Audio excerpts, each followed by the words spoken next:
Anemias hemolíticas congénitas. Las anemias hemolíticas congénitas constituyen un grupo muy heterogéneo de enfermedades raras, que obedecen a defectos estructurales del hematíe y que afectan fundamentalmente a la membrana, membranopatías, o las enzimas del metabolismo, enzimopatías.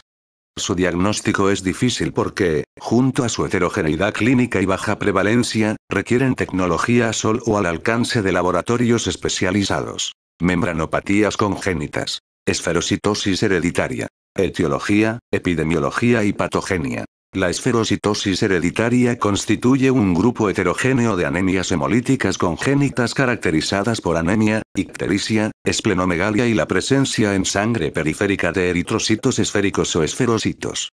La esferocitosis hereditaria es la causa más frecuente de anemia hemolítica congénita y su frecuencia varía ampliamente entre poblaciones, aunque muestra una distribución mundial.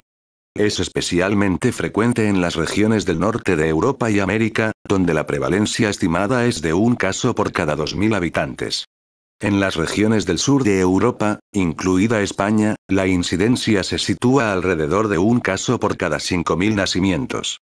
También se ha detectado con cierta frecuencia en Japón, pero mucho menos en individuos de etnia africana y en poblaciones del sudeste asiático.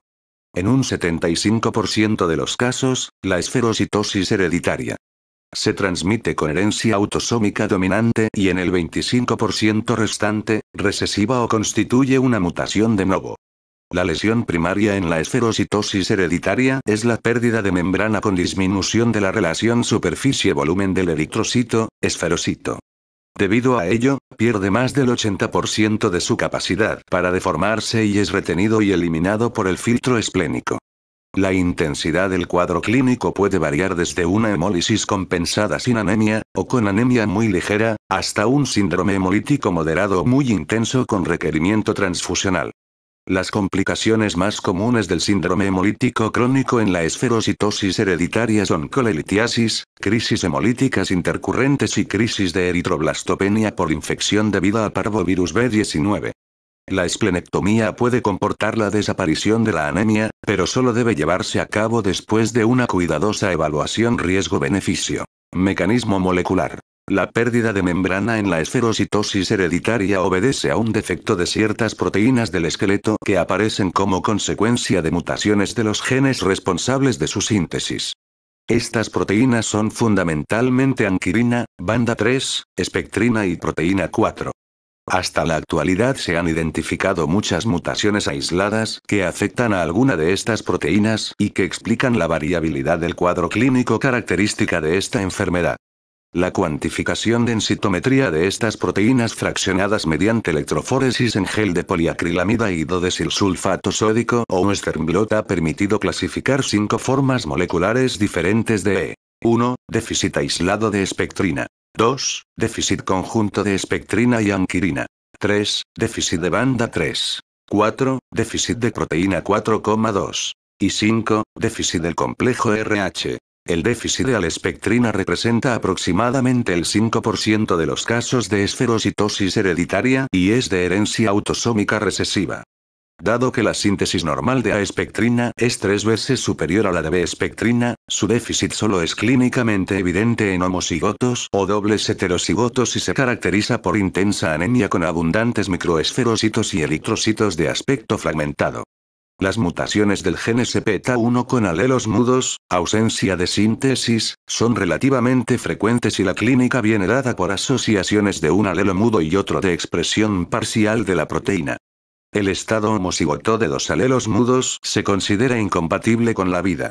El estado heterocigoto de alelos con síntesis parcial de A-espectrina suele ser asintomático, excepto si se asocia a genes de baja expresión alélica. El déficit aislado de B-espectrina representa alrededor de un 15% al 30% de los casos de esferocitosis hereditaria en pacientes del norte de Europa, y su herencia es autosómica dominante.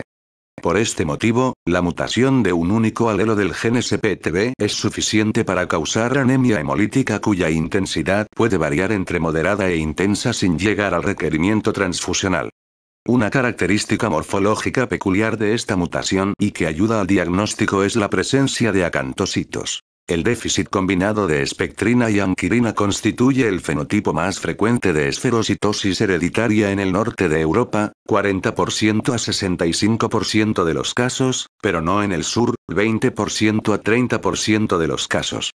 Obedece a mutaciones de la anquirina, 1, la mayoría de novo, que disminuyen la unión entre las cadenas de B-espectrina y banda 3 para desestabilizar el esqueleto, lo que facilita la pérdida de membrana y, con ello, la de espectrina. Existe una lesión del gen ANC1 que forma parte de un síndrome por afección de genes contiguos, donde la presencia de esferocitos en sangre se asocia a retraso mental, hipogonadismo y alteraciones del cariotipo. Las alteraciones del cariotipo consisten en deleciones o translocaciones del cromosoma 8. El déficit de banda 3 representa alrededor del 33% de los casos de esferocitosis hereditaria en el norte de Europa y de más del 60% en el sur. Es de herencia autosómica dominante y los pacientes presentan un síndrome hemolítico crónico, leve o moderado, en el que destaca la presencia en sangre periférica de eritrocitos pinzados o en forma de seta.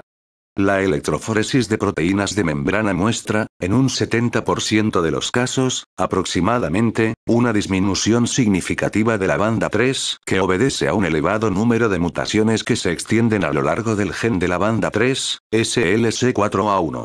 Los portadores heterocigotos para mutaciones leves presentan baja expresividad clínica, excepto cuando se asocian en transamutaciones que afectan a la expresividad del gen de la banda 3, en que suele observarse una anemia hemolítica intensa.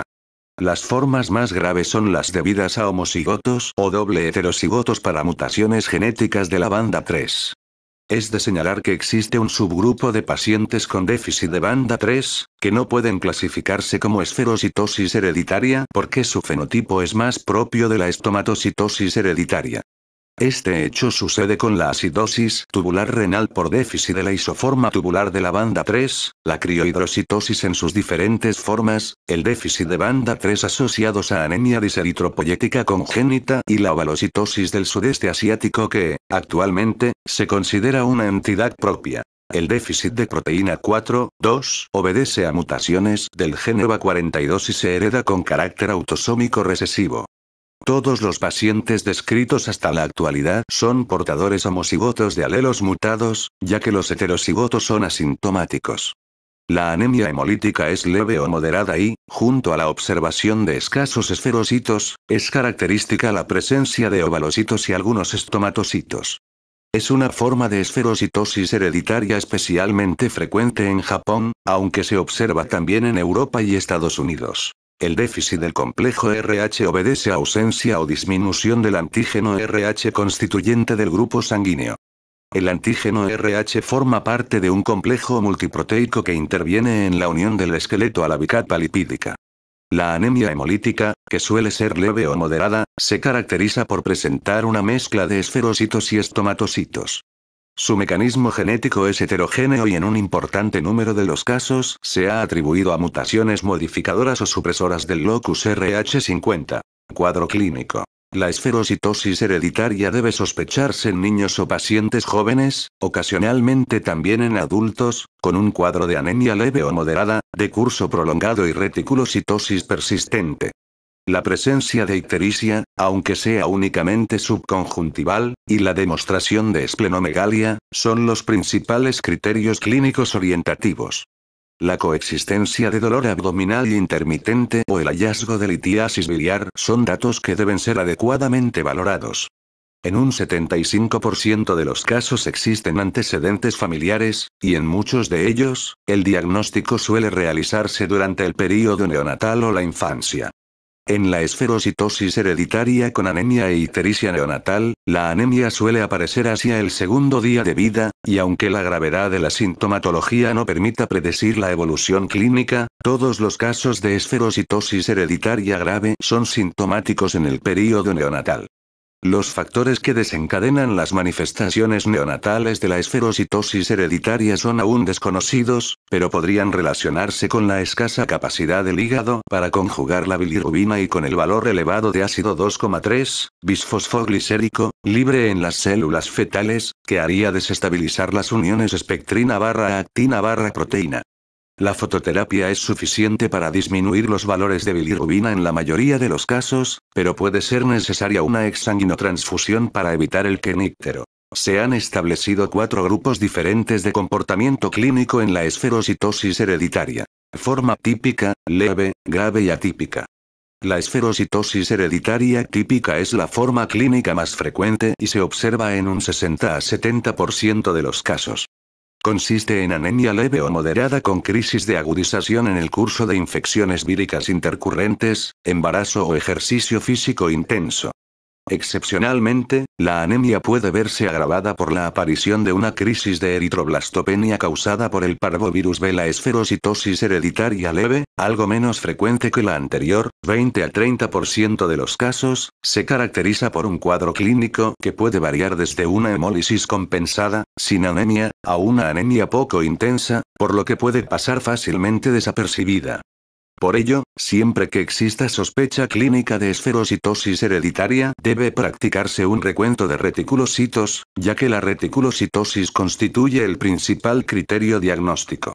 La esferocitosis hereditaria grave se observa, por suerte, solo en un 5%, 10% de los casos, algunos de los cuales requieren transfusiones. Finalmente, la esferocitosis hereditaria atípica es aquella en la que el síndrome hemolítico clásico y de carácter crónico se asocia a otras manifestaciones clínicas no hematológicas como, por ejemplo, alteraciones del desarrollo óseo, gonadal o neurológico, o a la presencia de alteraciones cromosómicas. En ocasiones, el carácter atípico viene dado por la asociación de la esferocitosis hereditaria a otros defectos congénitos del eritrocito, como talasemia, o la herencia conjunta con otras mutaciones polimorfismos que solo se manifiestan en asociación con mutaciones esferocíticas. Diagnóstico. El diagnóstico de la esferocitosis hereditaria se basa en 4 pilares fundamentales: anemia regenerativa, ictericia, esplenomegalia y esferocitosis. A ello debe añadirse, siempre que sea posible, la demostración de antecedentes familiares de la enfermedad. Por tanto, la prueba complementaria más importante para realizar el diagnóstico de esferocitosis hereditaria es la observación de la morfología eritrocitaria y la demostración de esferocitos circulantes. La esferocitosis no es específica de la esferocitosis hereditaria porque puede observarse también en situaciones que nada tienen que ver con ella como, por ejemplo, anemia hemolítica autoinmune, hemólisis microangiopática o hemólisis por septicemia, entre otras. Además, la observación de esferocitos no es un hallazgo constante en la esferocitosis hereditaria, ya que existen casos en los que la apreciación morfológica de los esferocitos a partir del frotis de sangre resulta muy difícil. En estos casos debe recurrirse a otras pruebas complementarias entre las que destacan las siguientes. Concentración media de hemoglobina corpuscular, determinada mediante medida individualizada de los eritrocitos o procedimiento directo.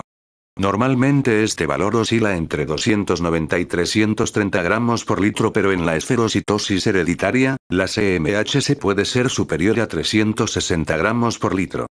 Este aumento adquiere especial valor diagnóstico en casos de intensa reticulocitosis porque los reticulocitos, que tienen menor contenido hemoglobínico que los eritrocitos adultos, deberían acompañarse de un descenso de la CMHC y no de un aumento. Resistencia o fragilidad osmótica de los eritrocitos. Los esferocitos tienen disminuida su capacidad para resistir a la hidratación, lo que constituye la base de esta prueba.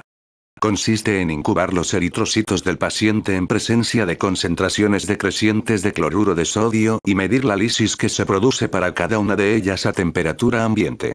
La sensibilidad de la prueba aumenta cuando la incubación se realiza durante 24 horas y a 37 grados, de forma que mientras un 25% de pacientes con esferocitosis hereditaria presenta una prueba de fragilidad osmótica sin incubación normal, cuando se realiza la incubación, esta disminuye en prácticamente todos los casos. Otra prueba que pone de manifiesto la sensibilidad de los eritrocitos a la hipotonía del medio es la prueba de la lisis en glicerol acidificado, que mide la intensidad pero no el grado de hemólisis cuando se incuban los eritrocitos con una solución de glicerol acidificado. Desgraciadamente, en ambas pruebas influye notoriamente la coexistencia de otros trastornos asociados como, por ejemplo, un estado carencial de hierro o vitaminas hasta el punto de invalidarlas por completo. Otras situaciones, como el efecto de transfusiones, especialmente en niños y recién nacidos, invalidan también por completo estas pruebas y cualquier otra prueba para estudio de los hematíes, como es la observación de su morfología en una extensión de sangre tenida. Por ello, actualmente los mejores procedimientos para confirmar el diagnóstico de esferocitosis hereditaria son la electroforesis de proteínas de membrana en gel de poliacrilamida y la ecacitometría, solo al alcance de laboratorios especializados. La electroforesis permite confirmar el diagnóstico en aproximadamente un 70% de los casos y consiste en fraccionar las proteínas de la membrana del eritrocito y cuantificarlas mediante densitometría o Western blot. Presenta buena fiabilidad para la detección del déficit de banda 3 y proteína 4, 2, y algo menos para el déficit de espectrina y anquirina. Esta prueba puede complementarse con técnicas de radioinmunoanálisis o de anticuerpos monoclonales. La ecacitometría con gradiente de osmolaridad evalúa el grado de la deformabilidad eritrocitaria y permite, según el patrón electroforético, deducir el tipo de proteína alterada. A diferencia del procedimiento anterior, permite confirmar el diagnóstico en más del 90% de los casos. Finalmente, algunos laboratorios han ensayado la citometría de flujo mediante fluorocromos de eosina, 5, maleimida que se unen a la banda 3 y que demuestran que en la esferocitosis hereditaria existe una disminución de la fluorescencia eritrocitaria. Es una tecnología simple, poco costosa, con buena especificidad y que permite hacer el diagnóstico en cerca del 95% de los casos de esferocitosis hereditaria. Tratamiento. La esferocitosis hereditaria carece de tratamiento, pero existen procedimientos paliativos para disminuir el grado de hemólisis cuando ésta llega a afectar a la calidad de vida del paciente. Afortunadamente, dada la escasa expresividad clínica de la mayoría de los pacientes con esferocitosis hereditaria, no suele aplicarse tratamiento alguno, ya que estos pueden realizar una vida completamente normal. En tales casos son aconsejables las dietas ricas en folatos, que deben ser suplementadas regularmente con folato activo.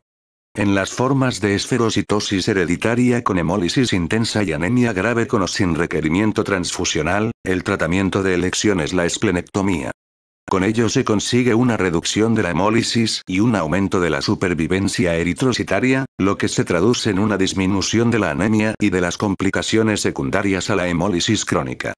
En las formas de esferocitosis hereditaria con anemia moderada, la esplenectomía suele acompañarse de una desaparición completa de las manifestaciones clínicas y biológicas de la enfermedad, a excepción de los esferocitos circulantes.